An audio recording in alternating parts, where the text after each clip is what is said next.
नमस्कार, मी निखिल. तुम्ही पाहत आहात कायडे.com. महाराष्ट्रात ई बॉन्ड प्रणाली सुरू. राज्य सरकारचा ऐतिहासिक निर्णय. ई बॉन्ड नेमकं काय आहे हेच आपण जाणून घेणार आहोत. महाराष्ट्र सरकारने 3 ऑक्टोबर रोजी ऐतिहासिक निर्णय घेतला आहे. राज्यात 3 ऑक्टोबर पासून ई बॉन्ड म्हणजे इलेक्ट्रॉनिक बॉन्ड प्रणाली सुरू करण्याचा निर्णय घेण्यात आला आहे. हा निर्णय महाराष्ट्राच्या नोंदणी आणि मुद्रांक विभागाने घेतला आहे.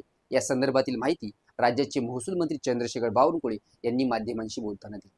सरकारच्या या निर्णयामुळे आयातदार आणि निर्यातदारांना दिलासा मिळणार आहे. याबाबत बोलताना मंत्री चंद्रशेखर बावनकुळे म्हणाले की महाराष्ट्राच्या इतिहासात पहिल्यांदाच नोंदणी आणि मुद्रांक विभाग ई बॉन्ड सुरू करत आहे. ई प्रणालीच्या माध्यमातून तुम्हाला स्टॅम्प पेपर न घेता, म्हणजे स्टॅम्प पेपरची गरज नाही, ई बॉन्डवर तुम्ही स्टॅम्प पेपर घेऊ शकता. राज्यातील हा सर्वात मोठा निर्णय आहे. मुख्यमंत्री देवेंद्र फडणवीस यांच्या नेतृत्वाखालील आमचं सरकार आता ई बॉन्डवर आलेलं आहे. त्यामुळे या निर्णयाचा मोठ्या प्रमाणात फायदा होणार आहे, असं चंद्रशेखर बावनकुळे यांनी सांगितलं आहे. इलेक्ट्रॉनिक बॉन्ड म्हणजे नेमकं काय आहे? मुद्रांक विभागाने इलेक्ट्रॉनिक बॉन्डची सुरुवात केली आहे. या निर्णयाचा फायदा हा आयातदार व निर्यातदारांना व्यवहार करण्यासाठी होणार आहे. या निर्णयामुळे आयातदार निर्यातदार यांचा व्यवहार सुलभ होईल. कागदी बॉन्ड देण्याची गरज नाही. तसेच या इलेक्ट्रॉनिक बॉन्डची ऑनलाईन पडताळणी कस्टम अधिकारी करणार आहेत. या निर्णयामुळे अधिक पारदर्शकता येणार असून व्यवहाराची प्रक्रिया सोपी होईल.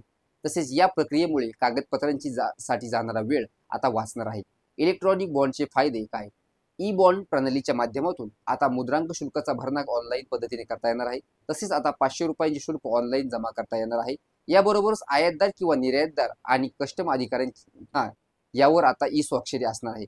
त्यामुळे व्यवहारांना अधिक पारदर्शकता येणार आहे. एवढंच नाही तर या प्रणालीच्या माध्यमातून कस्टम अधिकाऱ्यांकडून तात्काळ पडताळणी देखील होणार आहे.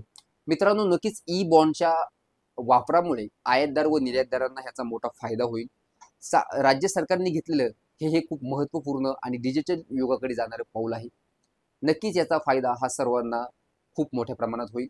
तर तुम्हाला आमचा हा व्हिडिओ कसा वाटला ते कमेंट बॉक्समध्ये नक्की सांगा. व्हिडिओ आवडल्यास व्हिडिओला लाईक करा, शेअर करा आणि जाता जाता चॅनलला सबस्क्राईब करायला विसरू नका. धन्यवाद.